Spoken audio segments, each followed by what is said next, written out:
No hay nada mejor que la Pascua en medio del coronavirus.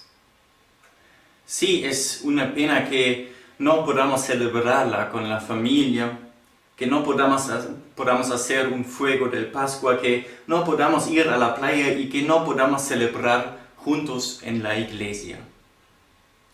Aún así, yo digo que no puede pasar nada mejor que la Pascua en medio de una crisis, de la crisis del coronavirus. ¿Por qué? Porque la Pascua trae una buena noticia que necesitamos en la crisis del coronavirus, una noticia que necesita todo el mundo. Y esa noticia es: Jesús vive. Jesús vive. ¿Conoces tú el sentimiento de que has perdido toda la esperanza? ¿Estás emocionado por algo que vas a hacer o hiciste planes geniales, pero por la crisis se suspendieron o se aplazaron? Unos muy buenos amigos míos querían casarse. Tenían planificada una fiesta por todo lo alto. Invirtieron mucho dinero y mucho trabajo, pues tuvieron que suspender la boda. Trabajadores que quizás acababan de acostumbrarse a su nuevo trabajo se incorporaron y adaptaron bien, pues ahora están suspendidos y no saben si encontrarán trabajo de nuevo. Padres luchan con sus niños y niños con sus padres. Encerrados en pequeños pisos no pueden ir al colegio a hacer deporte o al parque. Los padres tienen los niños todo el día y todos los días a su lado. Y otra vez han extendido el estado de alarma. ¿Cuánto más pueden aguantar los padres y los niños? Los enfermos están ingresados y no se les puede visitar desde hace muchas semanas. ¿Cómo evolucionará su enfermedad? ¿Cuándo podrán contactar con sus seres queridos? La crisis del coronavirus afecta a cada uno de nosotros de forma diferente, al uno más, al otro menos, pero le afecta a cada uno de nosotros como una interrupción en nuestras vidas diarias. Muchos dicen que ni nosotros ni el mundo vamos a ser los mismos que éramos antes de la crisis. Todos nosotros tenemos que cambiar planes y encontrar soluciones para las necesidades que tenemos. La crisis cambia nuestras vidas. Quizás te sentías en los primeros días del estado de alarma como yo me sentí. Después del choque inicial y de un momento de no quiero creerlo, llegó el primer bajón emocional porque uno se siente triste, solo y sin esperanza.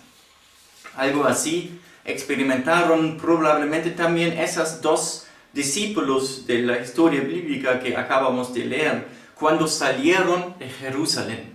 Pocos días antes habían llegado a Jerusalén para celebrar su rey, Jesucristo, a quien creían el Mesías.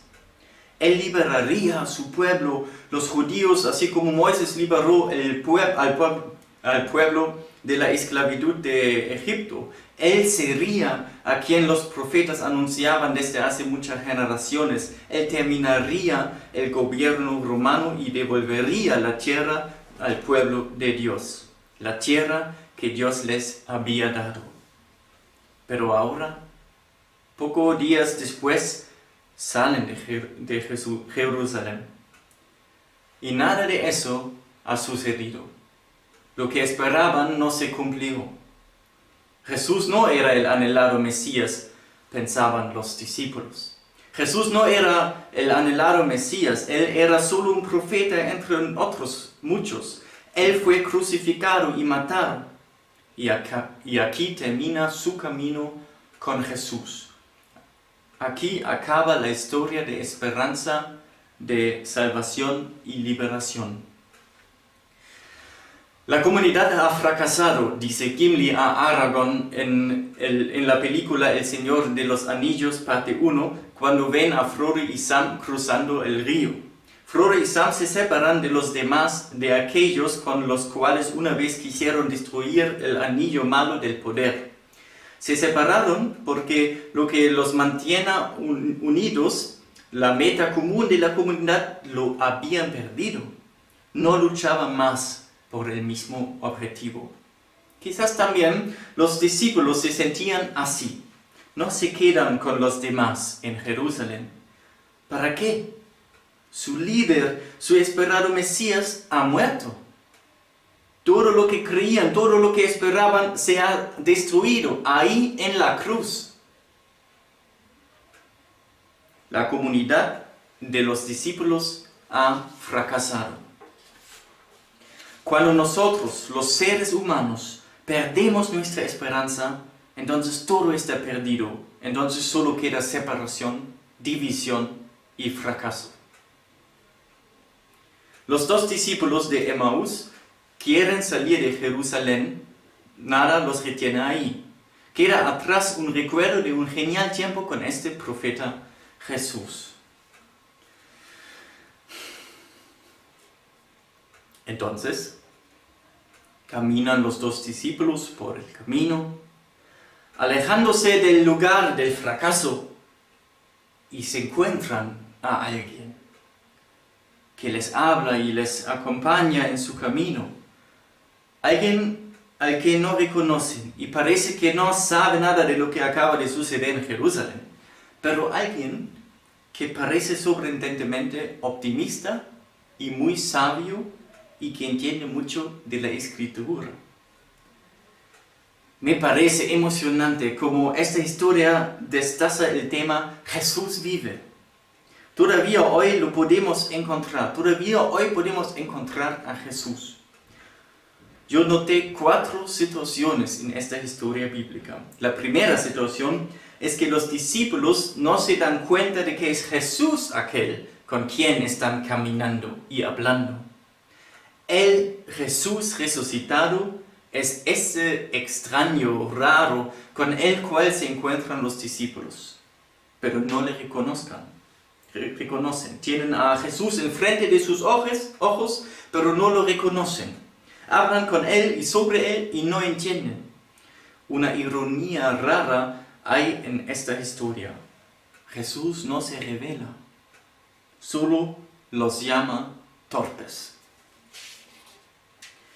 Jesús está con ellos, camina con ellos, habla con ellos, les ayuda a entender y ellos no se dan cuenta que es Jesús. En este Jesús resucitado también creo yo. Este mismo Jesús está conmigo. No siempre le reconozco, ni veo, ni sé dónde está en mi vida. Quizás ni me doy cuenta que está conmigo, aunque Él está. Jesús es más que perceptible por los sentidos. Él traspasa los límites del entendimiento. Él es mi compañero invisible, mi sabio misterioso e incluso a veces el extraño y raro. Pero Jesús está ahí. También Él está en medio de la crisis del coronavirus, porque Jesús vive, no está muerto, Jesús vive. La segunda situación que noté aquí en esta historia es que Jesús cena con ellos, toma el pan, lo bendice y lo parte, y entonces los discípulos entienden que es Jesús con quien están cenando. Y es ese acto simbólico de Jesús el que permite que los discípulos le reconocen. La cena del Señor todavía hoy en día es un elemento de nuestra fe cristiana y de nuestra iglesia. A quien estaba con nosotros en esta mañana en la videoconferencia de Zoom, quizás notaba lo mismo como yo de la fuerza que viene de esta tradición. Son actos simbólicos donde partimos el pan y bebemos el zumo. No es nada mágico. Aunque experimentamos justo en este acto simbólico un encuentro con Jesús.